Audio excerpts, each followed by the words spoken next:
Très bon début de semaine à toutes et à tous et bienvenue dans ce nouveau numéro du journal de l'économie. Baisse de l'activité des agences de voyage en Tunisie. Elle a chuté de 80% au cours du premier semestre 2020.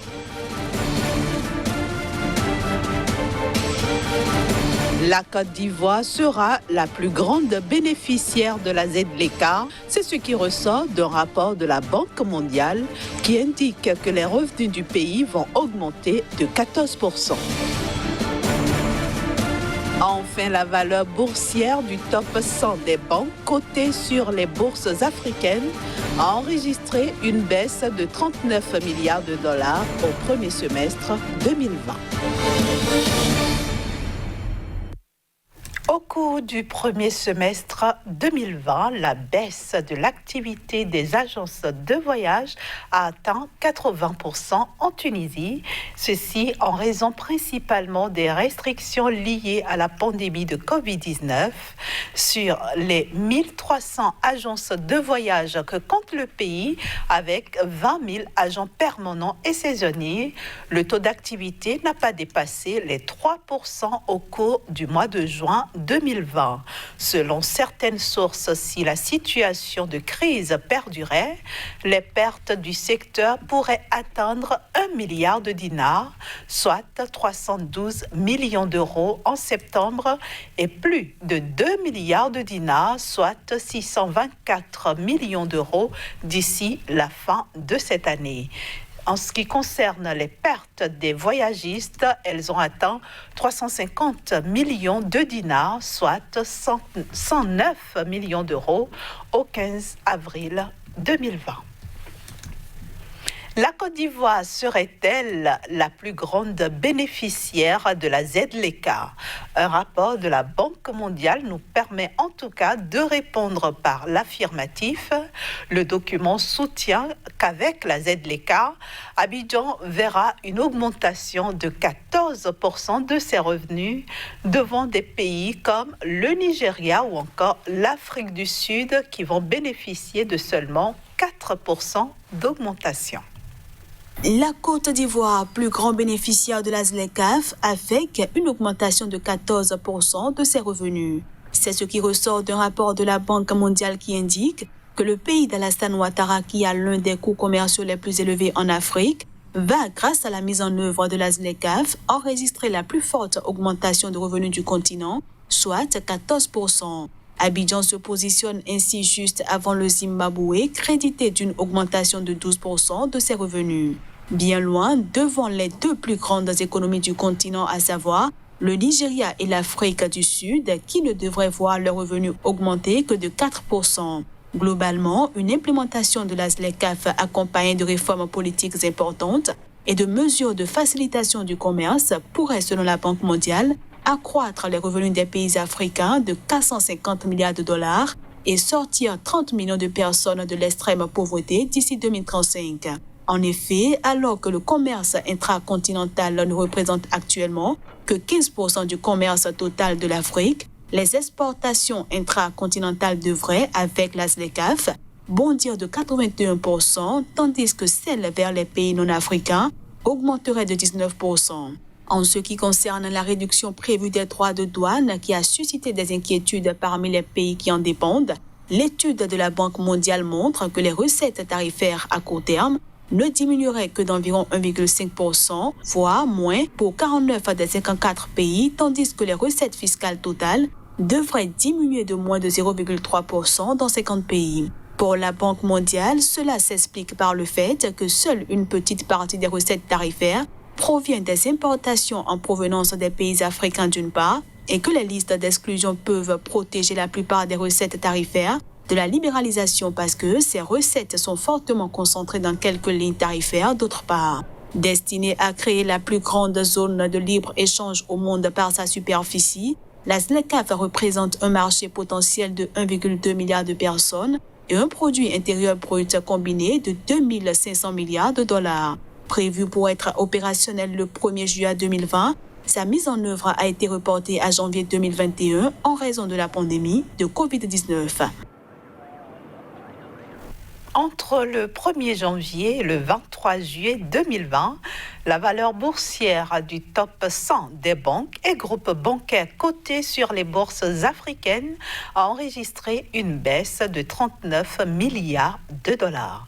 Les plus grandes perdantes sont les banques les plus valorisées, avec en tête le sud-africain First Round Group.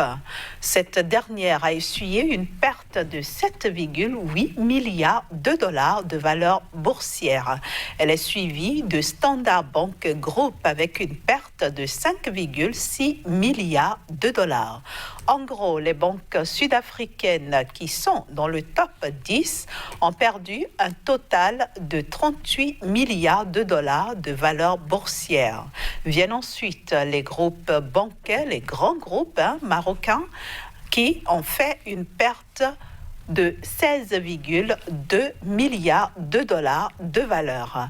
Dans le même temps, quelques banques ont vu leur valeur boursière progresser.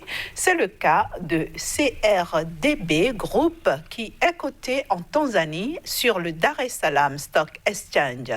Elle a gagné 50 millions de dollars de valeur sur la période. Viennent ensuite 3 banques cotées sur le Malawi Stock Exchange qui ont gagné collectivement 111 millions de dollars de plus-value. Une banque francophone fait partie des meilleurs performeurs, c'est Bank of Africa Mali, cotée sur la bourse d'Abidjan et dont la valeur a progressé de 2,4 millions de dollars. Voilà, ce sera tout pour la première partie de ce journal de l'économie. Je vous retrouve avec Kazmik Pédiop pour la suite dans un instant. Bonjour Casimir, bienvenue à vous. Merci, bonjour Inès. Alors, les régies financières ont performé de 10,3% au premier trimestre 2020 au Gabon, malgré la pandémie de Covid-19. C'est bien ça Inès, c'est la bonne performance au niveau donc, de la sous-région, enfin de l'Afrique centrale en ce qui concerne donc cette pandémie qu'on peut donc se mettre sous les dents sur un total donc de 3 330 milliards de francs CFA comme intention budgétaire 2020. Le Gabon au cours donc du premier trimestre a pu dégager 423,8 milliards de francs CFA rien que pour les recettes liées donc aux activités donc soit avec le pétrole ou hors pétrole. C'est déjà donc cette performance là qu'il faut souligner ici. Le Gabon a performé ainsi autour donc de 10%, autour de 10,5%, je crois bien, au cours donc de ce trimestre, l'englissement annuel, le Gabon a atteint donc un taux de croissance de 21,3%. C'est une bonne nouvelle, c'est une bonne performance qu'on peut déjà donc, on peut qualifier donc les 3 régies au niveau de ce pays de pouvoir aller vers la résilience, même si la crise liée à la pandémie du coronavirus frappe encore de plein fouet ces régies-là. On peut déjà dire que ces régies ont surmonté la crise. Alors, on le sait, Kazmik Pédiop, les recettes pétrolières ne sont pas au beau fixe en ce moment de pandémie de Covid-19. Alors, comment est-ce que le pays a réussi à atteindre cette performance ?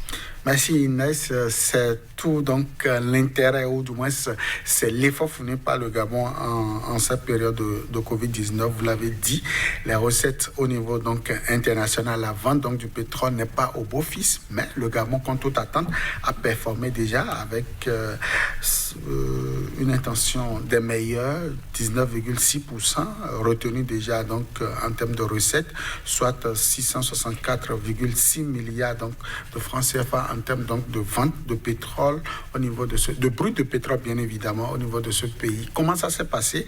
Le Gabon a donc pompé ses puits, a donc augmenté la capacité donc de production au niveau donc de ce pays-là. Ce n'est rien d'autre que ça. Et ici, on vient aussi ajouter à cela le taux de change dollar CFA des meilleurs au niveau donc de la région.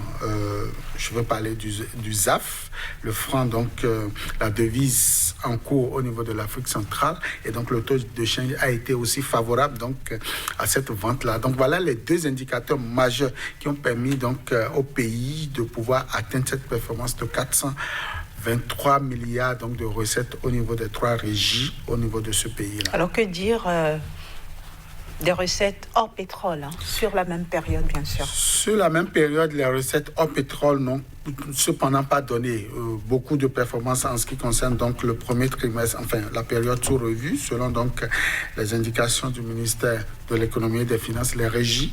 Il faut dire que l'activité est beaucoup plus dominée par la production agricole. Au cours donc du premier trimestre, le Gabon a vendu un peu plus 7 que le premier trimestre de l'année 2019. Le Gabon a également donc pu accroître ses recettes au niveau de la manufacture. Donc je veux parler du secteur secondaire où le pays a quand même transformé un peu ses matières premières agricoles surtout, et aussi un peu donc les matières du sous-sol. Au niveau donc du secteur tertiaire, le pays n'a pas aussi performé, les régies n'ont pas atteint leur performance pour la simple raison que l'activité touristique a connu donc un répit pour le compte donc de ce trimestre-là, parce que beaucoup de touristes ont donc boudé la destination Afrique, boudé la destination Gabon pour des raisons donc de la pandémie. Donc véritablement, le secteur hors pétrole n'a pas véritablement donné, si ce n'est pas une croissance de l'ordre donc de 5%, a annoncé donc les statistiques économiques au niveau de ce pays-là. En tout cas, le Gabon, c'est un pays qui tient véritablement aux recettes, à la mobilisation, à la collecte des recettes pour véritablement assurer une politique budgétaire de plus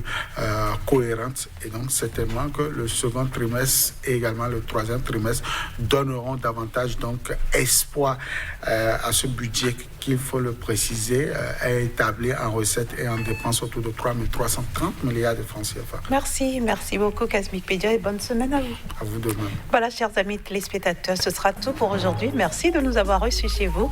Merci aussi de rester en compagnie du reste des programmes de SICA.